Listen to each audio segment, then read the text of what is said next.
Capítulo 7. Deficiência mental, loucura. 371.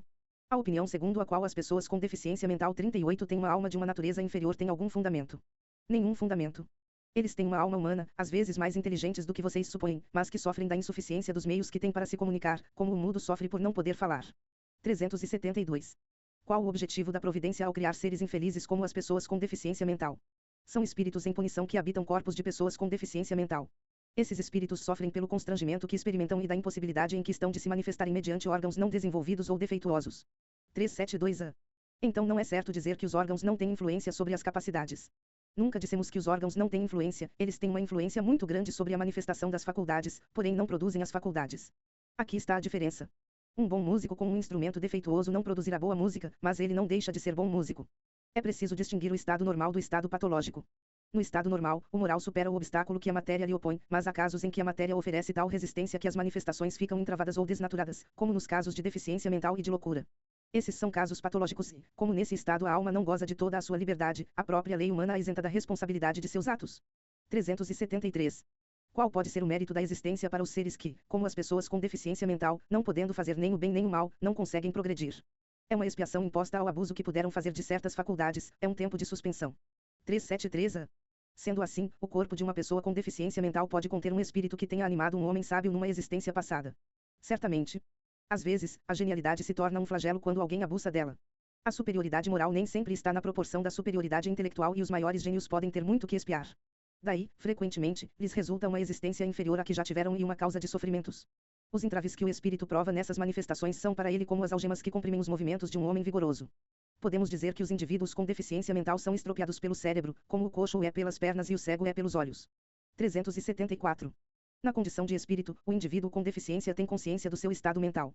Sim, muito frequentemente, ele compreende que as amarras que entravam sua ascensão são uma prova e uma expiação. 375. Qual é a situação do espírito na loucura? O espírito, no estado de liberdade, recebe diretamente suas impressões e exerce diretamente sua ação sobre a matéria. Quando encarnado, porém, ele se encontra em condições muito diferentes e na necessidade de só o fazer com o auxílio de órgãos especiais.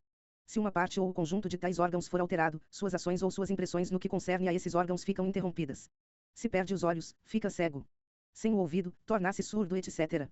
Imagine agora que o órgão que preside dos efeitos da inteligência e da vontade seja parcial ou inteiramente danificado ou modificado, e será fácil para você compreender que o espírito, não tendo mais a seu serviço senão órgãos incompletos ou desnaturados, deve passar por uma perturbação da qual o espírito, por si mesmo e no seu foro íntimo, tem perfeita consciência, mas ele não é capaz de deter o curso dessa perturbação. 375a. Então, é sempre o corpo e não o espírito que é desorganizado. Exatamente, mas é preciso não perder de vista que, assim como o espírito atua sobre a matéria, também esta ride sobre ele, dentro de certos limites, e que o espírito pode se achar momentaneamente afetado pela alteração dos órgãos pelos quais ele se manifesta e recebe suas impressões. Pode acontecer que, a longo prazo, quando a loucura tiver durado muito tempo, a repetição dos mesmos atos acabe por exercer sobre o espírito uma influência da qual ele não se libertará senão depois de sua completa separação de toda a impressão material. 376. Porque a loucura algumas vezes leva alguém ao suicídio. O espírito sofre do constrangimento que experimenta e da impossibilidade em que se acha para se manifestar livremente, por isso procura na morte um meio de quebrar suas amarras. 377.